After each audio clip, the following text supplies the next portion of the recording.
بسم اللہ الرحمن الرحیم۔ السلام علیکم ورحمۃ اللہ وبرکاتہ۔ معزز سامعین، ایک انسان بار بار ایک ہی جملے کو دہرا رہا تھا اور وہ یہ کہہ رہا تھا کہ پروردگار تو اس انسان کی مغفرت فرما دے، پروردگار تو اس انسان کی مغفرت فرما دے۔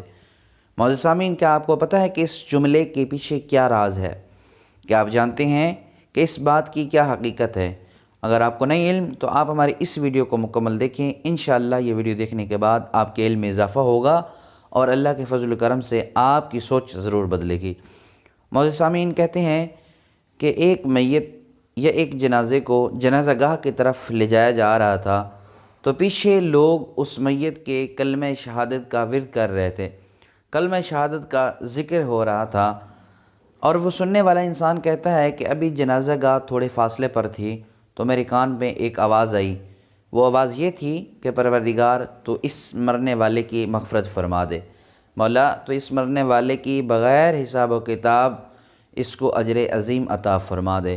وہ انسان کہتا ہے میں بڑا حیران ہوا اور مجھے تعجب ہوا کہ یہ کیا راز ہو سکتا ہے۔ بہرحال کہتے ہیں جنازے کے بعد، تدفین کے بعد میں نے اس شخص کو بلایا اور پوچھا، بھائی یہ بتاؤ مرنے والے کے ساتھ تمہارا کیا تعلق تھا، یا اس بندے کا تمہارے ساتھ کیا تعلق تھا؟ تمہاری کوئی دوستی تھی، رشتہ دار تھے، یا پرانا کوئی حساب و کتاب تھا؟ آخر کیا بات تھی؟ تو وہ انسان کہتا ہے مجھے اس بندے نے کہا میرا اس مرنے والے سے کوئی تعلق نہیں ہے، میرا اس مرنے والے سے نہ کوئی دوستی تھی، نہ میرا رشتہ دار تھا، نہ عزیز تھا، کسی قسم کا کوئی تعلق نہیں تھا۔ میں کہتا ہے اس بات کو، اس جواب کو سن کر بڑا حیران ہو گیا، یار تعلق بھی نہیں ہے، پھر بھی ایک بندہ بار بار اس جملے کو دہرا رہا ہے، مولا اس تو مرنے والے کی مغفرت فرما دے، مولا تو اس کے بغیر حساب و کتاب اس کو اجر عظیم عطا فرما دے۔ یہ کیا ہو؟ کہتا ہے بات اصل یہ ہے کہ کافی عرصہ میری بیوی بیمار رہی اور ایک دن بہت سخت شدید بیماری کی حالت کے اندر آئی تو میں نے اپنی بیوی کا آپریشن کروانا تھا۔ میرے پاس آپریشن کے لیے پیسے نہیں تھے اور آپریشن کے لیے اچھی خاصی رقم کی ضرورت تھی جو میرے بس کی بات نہیں تھی۔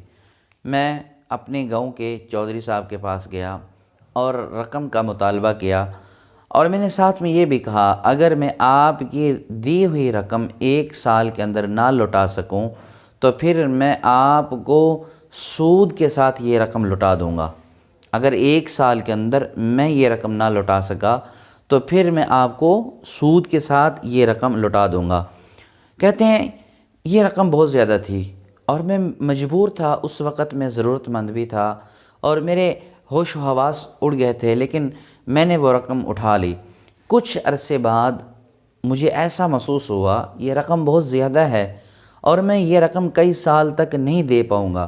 کہتے ہیں مجھے پھر فکر ہونے لگی، میں پریشان رہنے لگا۔ اسی پریشانی کی حالت کے اندر میں مسجد گیا، وضو کیا اور اللہ کے ساتھ راز و نیاز کیا، اللہ کے ساتھ گڑ گڑا کر دعائیں مانگنے لگا تو یہ مرنے والا انسان یہ بھی مسجد کے اندر موجود تھا، یہ بھی میرے ساتھ بیٹھا تھا۔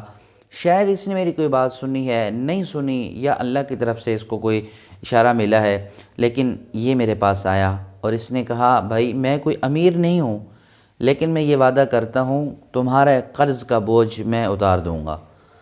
اور یہ اللہ کا فرمان ہے، جو بندہ کسی کے قرض کا بوجھ اتار دیتا ہے اللہ اس کو 18 گنا زیادہ ثواب عطا فرما دیتے ہیں۔ جو کسی کے قرض کا بوجھ اتار دے اللہ اسے دگنا ثواب عطا فرماتے ہیں۔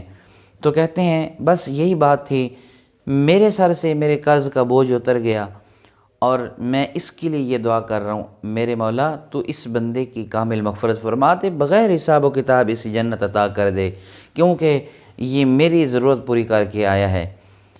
اور پھر یوں نہیں چراغ سے چراغ جلتے، آپ کو پتہ ہے اگر کسی کے ساتھ نیکی کرو گے تو پھر نیکی کا بدلہ بھی ثواب ہوگا۔ وہ تو اللہ جانتا ہے اللہ نے اس کے ساتھ کیا کرنا ہے، اللہ نے اسے کیسی مغفرت کرنی ہے، کتنا اجر عطا فرمانا ہے، یہ اللہ کی مرضی ہے۔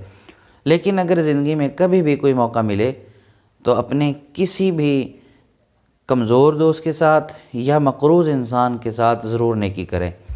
کبھی اگر آپ استطاعت مند ہیں، اگر آپ کے پاس مال دنیا دولت ہے تو کسی مقروض کا قرضہ اتار دیں، کسی کے ساتھ نیکی کر دیں، کسی کے ساتھ بھلائی کر دیں، انشاءاللہ یہ نیکی ایک نہ ایک دن ضرور رنگ لائے گی۔ انشاءاللہ یہ دنیا میں کی ہوئی نیکی جب آپ اس دنیا سے پردہ کر کے جائیں گے تو پھر آپ کے پیچھے بھی لوگ کہیں گے مولا اس کی بغیر حساب و کتاب مغفرت فرما دے، مولا اس کو بغیر حساب و کتاب اجر عظیم عطا فرما دے۔ نیکی ہی انسان کو اوپر لے کر جاتی ہے۔ اگر نیکی کرو گے دنیا کے اندر پھر انشاءاللہ آپ کا نام رہتی دنیا تک باقی رہے گا۔ اگر نیکی نہیں کی تو پھر کسی کو کوئی فرق نہیں پڑے گا، آپ آج جائیں، کل جائیں، پرسوں جائیں۔ تو اس لیے نیکی کی دنیا ہے، آپ نیکی کریں، انشاءاللہ نیکی کا صلہ دنیا میں بھی ملے گا اور آخرت میں بھی ملے گا۔ میں دعا کرتا ہوں رب ذوالجلال مجھے اور آپ کو، ہم سب کو عمل کی توفیق عطا فرمائے۔ السلام علیکم ورحمۃ اللہ وبرکاتہ۔